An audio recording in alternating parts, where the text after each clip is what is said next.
Hi, I'm Adam Zuckerman, attorney and founder of Buried in Work. Welcome to our estate planning and end-of-life Q&A series. Here are 3 things to know about what happens if estate documents are lost.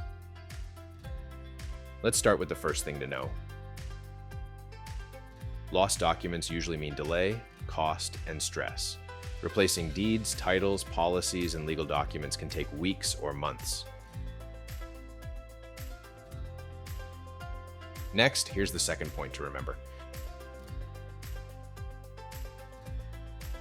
Some documents are harder to replace than others.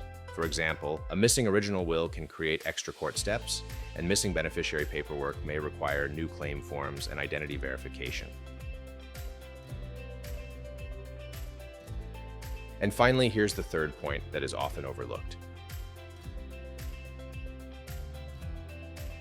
Organization reduces the risk dramatically. A clear index of what exists and where it's stored can prevent a scavenger hunt at the worst time. Before we go, one final tip to keep in mind.